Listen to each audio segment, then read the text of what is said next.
This is Inside Mside, your favorite podcast for all things Morningside. Here's stories from students, alumni, faculty, and more about what makes the Morningside experience so special. Welcome into this episode of Inside Mside, and today's guest is a two-time Great Plains Athletic Conference individual champion, back-to-back golfer of the year, Sofia Castelan, and joining her is our head golf coach, Nick Wanderscheid. So first of all, thank you both for joining me, and Sofia, congrats on winning conference individually again this year in the Golfer of the Year honor. That's just awesome. So I guess my first question is about conference. How did you feel coming into the event? Were you feeling really confident heading into the event, or were you kind of a little uneasy maybe? I mean, I feel like the weather conditions made me a little uneasy. Everyone was just stressed about it. But coach came and tried to calm me, just letting me know that everyone was playing in the same place, it was not going to be different from anyone. So I guess I was just playing and just trying my best. Yeah. And with the 36 holes on the first day, I know you guys and you had the late hour later start, so you kind of had to cram in, a lot of golf in one day. What was the most challenging part about that first day for you? At the beginning, we were supposed to walk 36 holes. So I was just my mindset was just okay, we're going to walk. And then probably 2 days before we left, coach was well, we're writing cards, because the guys did at their GPAC tournament. So I was very relieved, to the point that playing 36 holes was not bad at all while we were writing cards. So. And coach, I mean, how did you try and help keep the team focused, Sofia and the rest of the group on keeping that mindset of we're not just playing one round today, we're playing two. If your first round's not perfect, you got another round to make it up. How are you trying to keep the team focused on just improving in that aspect? Yeah, we're fortunate that a lot of the tournaments that we go to and we travel to are 36-hole first days. Most of the bigger tournaments, I guess you could say, are 36 first day and 18 the second day. So we've done that. Sophie's done that a bunch in her time here. All of our players have done that quite a bit. I thought that was an advantage for us going into the tournament, and it really wasn't a big deal. Just the fact that we'd done it so many times, it wasn't too big of an issue. The weather was obviously the thing. I mean, it was 30. I'm getting old. 35 years I've been around tournament golf. I've never seen more challenging conditions with the wind relative to the field than that. It was a disaster, for lack of a better term. For sure. And for both of you, I mean, you've both talked about the weather, and it was windy. I know that it wasn't necessarily warm like we have a gorgeous day out today. It's kind of the opposite of this for both days, really. So what was that like, having to battle those challenges both as a player and as a coach? Well, for me, it was really frustrating, because it was not my game what was going on wrong. It was pretty much just the conditions. But I knew I had to find a way to just keep calm and just manage as much as I could. Yeah, I mean, we talk about it all the time. We try not to get wrapped up into score. Our goal is not to. Of course, we want to set records and shoot low scores and all those things. And if you do that, of course, everything else takes care of itself. But when we go play, our goal is not always to beat the golf course. It's to beat the other teams, and in Sophie's case, to beat the other individuals. When that happens, nobody cares what the scores are. You either won or you didn't. And that was the big challenge. Sophie was frustrated the first day because her score wasn't good, but it was a disaster out there on the golf course. Nobody's score was good, and I just kept trying to tell her, Sophie, I don't like necessarily when they're looking at the leaderboards or when they're wrapped up in things other than playing golf. But finally, at some point, it was maybe the 12th or 13th hole of the second round, Sophie was very frustrated because her score was awful. And I showed her the leaderboard. She was one shot off the lead. And the players behind him had 3 and 4 more holes to play than she did. And I'm just going Sophie, everything's going great. I know it's not the scores we're looking for, but like I said, we're trying to beat other players, not the golf course. Nobody's beating the golf course today or tomorrow. Mm-hmm. So, once we kind of got a handle on that, then she was able to just kind of keep her head down and just understand that you're going to make bogeys. We're not going to make very many birdies. Like, we need to not make double bogeys and just play the into the wind holes the best we can, try to stay afloat on the downwind holes and see what happens at the end of the tournament. Absolutely. And Sofia, did it help, having been in a position where you were competing for a conference championship last year and winning it? Did that kind of help as you got ready for the second day, knowing I've been here, I've done this, I can do this again, I can battle these conditions?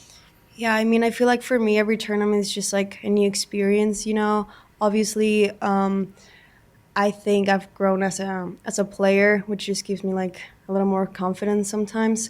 But I mean, you never know what's gonna happen. So I was just there, and with the conditions and everything, I was just like, you know what? I'm just gonna try and have some fun.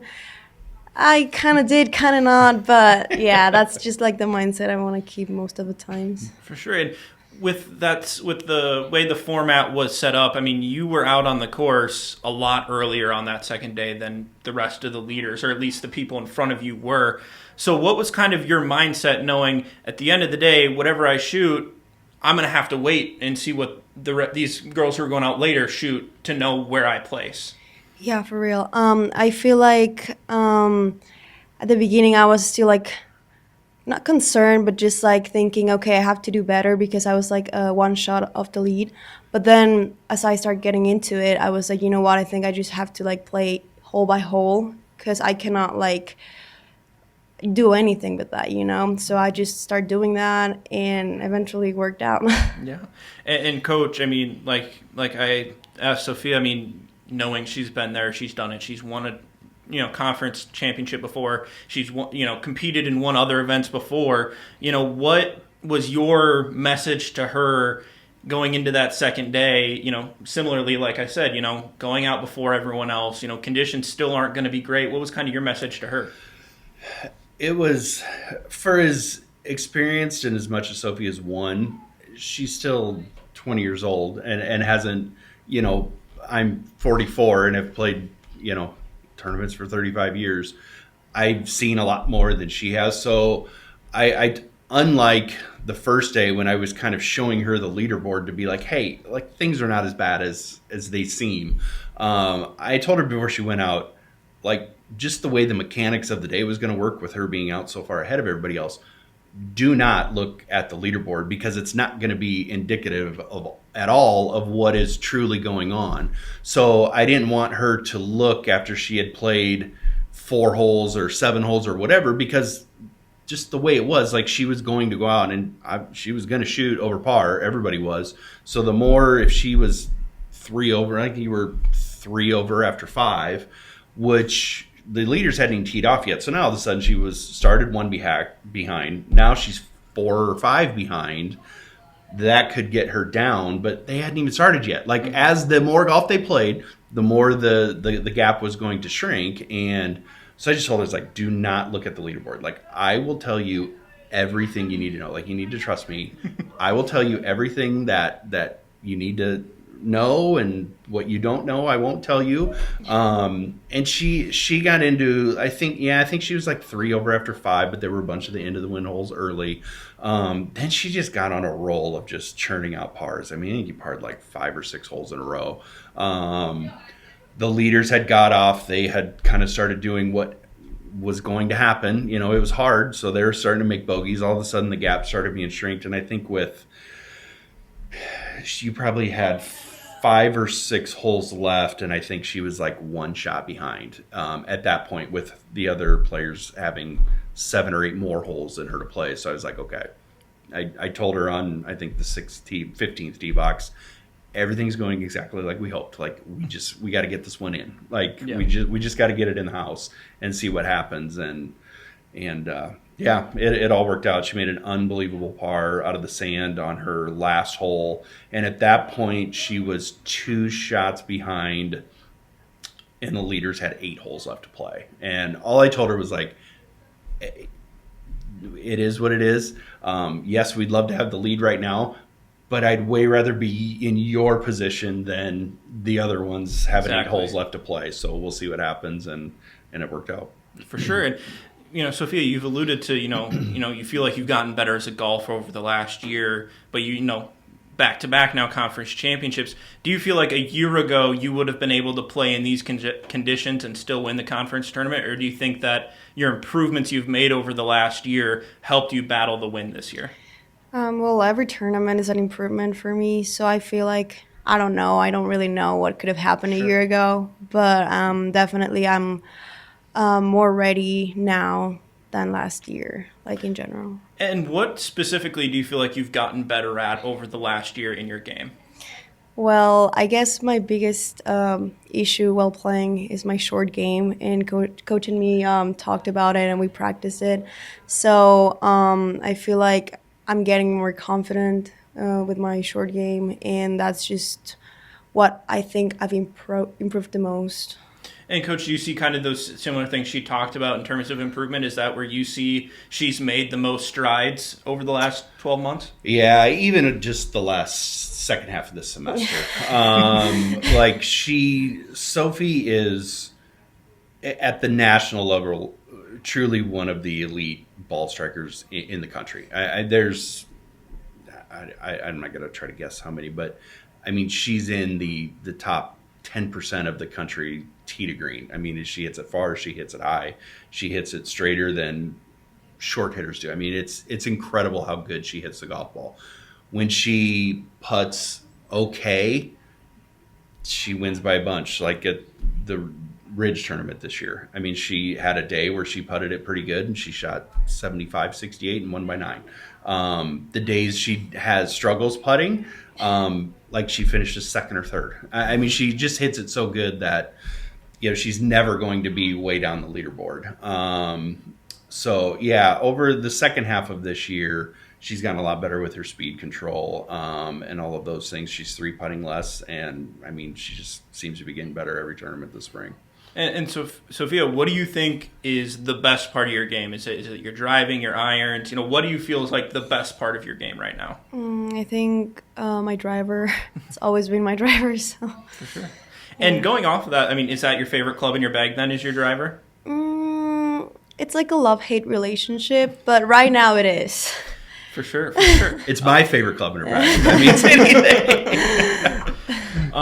Is there a club you will try, to avoid at all costs? Is there one club that you just don't really feel comfortable with? I feel like since I started golfing, it was my 3-wood or any woods in general. But then while I got to college, I started working on them, and coach just told me that I pretty much had the wrong woods. Mm-hmm. So, we got some new ones, and now it's just a very different thing. For sure.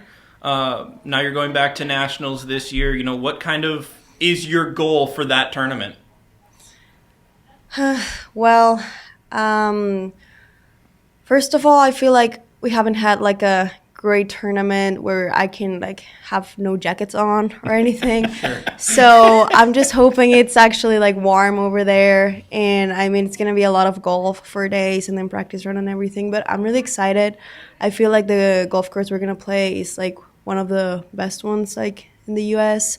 It's a PGA level golf course. So I'm really excited to be part of it and just enjoy it and try my best. Yeah. And Coach, I know last year, the guys played at this course that Sofia will be playing at. So, do you take anything from what you saw last year with the men's team to kind of help prepare her? Absolutely.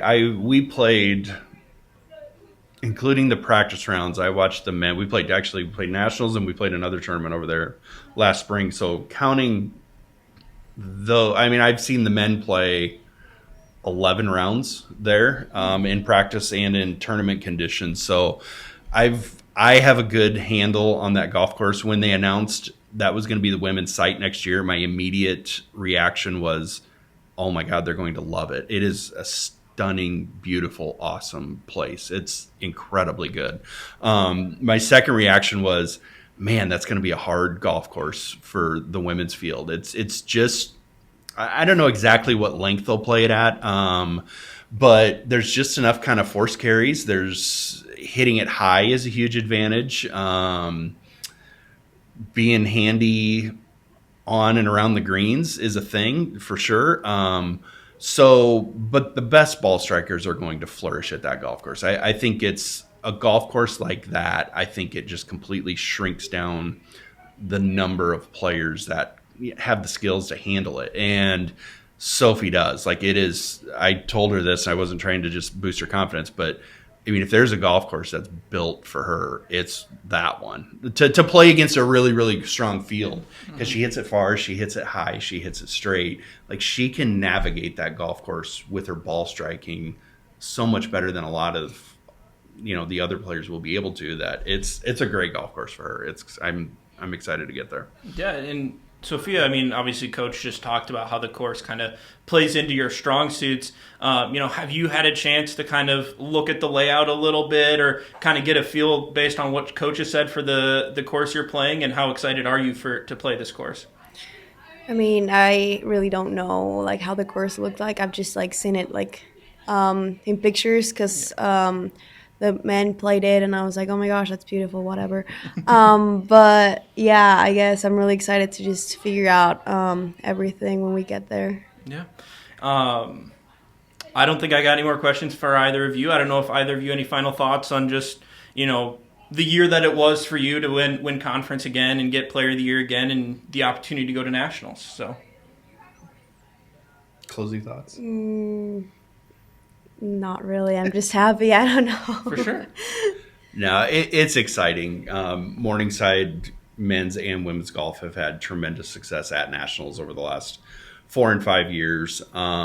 It's exciting it's gratifying to get somebody. Of course, we want all the teams and everybody to be there at both the men's and the women's. It didn't work out that way this year. The future's very bright. I would hope in the years going forward, we'll have everybody with us on future trips. But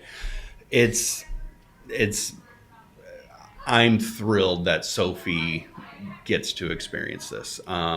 She's been awesome. She's been the best player in this conference the last 2 years.